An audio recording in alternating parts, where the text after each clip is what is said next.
Seja muito bem-vindo a mais um vídeo do nosso canal. Eu me chamo Luiz Barreto e eu tenho uma palavra de Deus ao teu coração.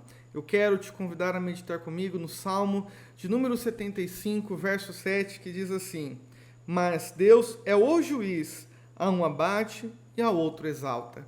Quando nós olhamos para esse texto sagrado, nós podemos ter a certeza que o nosso Senhor, Ele sempre fará justiça em nosso favor.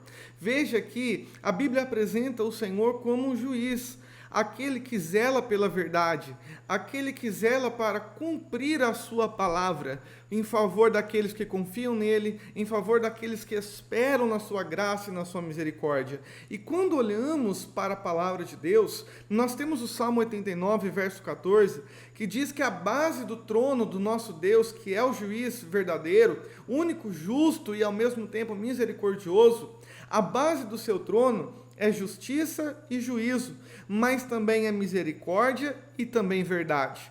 Um Deus que ao mesmo tempo ele pune aquele que é culpado, mas também perdoa aqueles que fazem o mal e que se arrependem de todo o seu coração. Quando nós olhamos para esse texto, nós temos então a certeza de que o nosso Deus, Ele é o único que tem a nossa vida sob o controle das suas mãos. Muitos tentam nos julgar pelas nossas atitudes, pelo nosso passado, mas a verdade é que a Bíblia diz que Deus, Ele é o único juiz e por isso podemos descansar o nosso coração em sua presença. Muitos acabam, depois de entregar a sua vida para Jesus, acabam sendo acusados pela velha vida, por algo que aconteceu no passado. Mas eu quero te lembrar de Romanos capítulo 8, versículo 1, que diz que não há nenhuma condenação para aqueles que estão em Cristo, para aqueles que não andam segundo a carne. Se não há nenhuma condenação, é porque alguém passou por esse juiz, e esse juiz o perdoou, o livrou de todas as suas acusações, o deu uma nova oportunidade de viver e fazer tudo diferente. Por isso eu quero te lembrar que diante de tantas acusações, diante de tantas palavras contrárias sobre a sua vida, há um Deus nos céus que julga com verdade, com justiça e com misericórdia a nossa vida. Saber que Deus é o nosso juiz é ter a certeza que Ele irá fazer o melhor em nosso favor. Por isso a Bíblia nos ensina, em Isaías 64:4, que desde a antiguidade não se viu e nem com o ouvido se percebeu um Deus além do nosso, que trabalha em favor daqueles que nele esperam. Saber que Deus é o nosso juiz é a certeza e a garantia que podemos contar com a sua ajuda, com o seu apoio, com as suas decisões, com as suas manifestações em nosso favor. Por isso que em Naum, capítulo 1, versículo 3, fala que o Senhor, Ele é tardio em irar-se. Isso é, Deus, se olhasse para nós sem ter misericórdia, Ele tinha todos os motivos para nos condenar, porque somos inconstantes, dias estamos bem, dias não estamos, somos fiéis, depois abandonamos a nossa fé e voltamos e fazemos muitas vezes aquilo que é mal aos olhos do Senhor.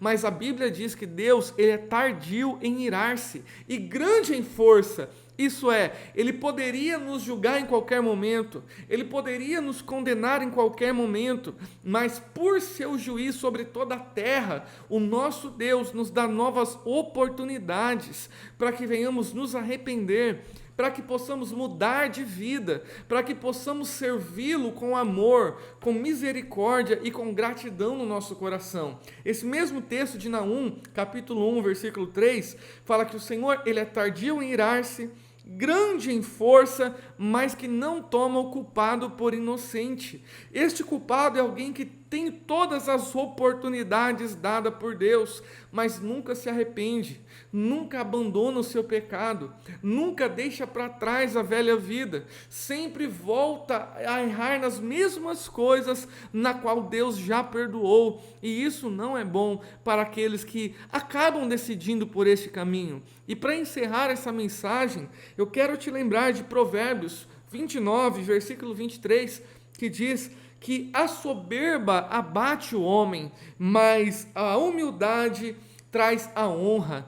Isso nos ensina exatamente o que o salmista está dizendo, que o Senhor, ele é juiz, e por ser juiz, ele abate a uns e exalta a outros. A quem Deus abate? Aqueles que têm dureza no seu coração, que ouvem a palavra, mas não creem, que ouvem o evangelho, mas insiste no erro, não abandona as velhas práticas. Por outro lado, a Bíblia diz que aquele que é humilde, aquele que se quebranta, aquele que reconhece ao Senhor e Salvador Jesus Cristo na sua vida, esse obtém honra. E qual é a sua honra? Em primeiro lugar, o perdão dos seus pecados. O Senhor o lança no mar dos esquecimentos e nunca mais se lembra dele. Segunda honra, temos o nosso nome escrito no livro da vida. A humildade nos faz reconhecer que precisamos de um Salvador, e reconhecer que precisamos de um Salvador faz com que o nosso nome esteja escrito no livro da vida. E terceiro lugar, aqui eu encerro, porque além de tudo isso, ainda nos garante um lugar no céu. Se somos salvos em Cristo, temos um lugar onde não haverá mais morte, não haverá mais choro, não haverá mais dor, mas precisamos entender que Deus é o nosso juiz. Não devemos nunca agir por vingança e nem mesmo tratar com mal aquele que nos fez mal. Pelo contrário, somos chamados para abençoar, e por isso abençoe. Seja sempre humilde, seja sempre quebrantado na presença de Deus, reconhecendo seus erros e dependendo da graça e da misericórdia de Deus. Que o Senhor te abençoe no nome de Jesus. Até o próximo vídeo, assim Deus nos permitindo. Um forte abraço, até a próxima.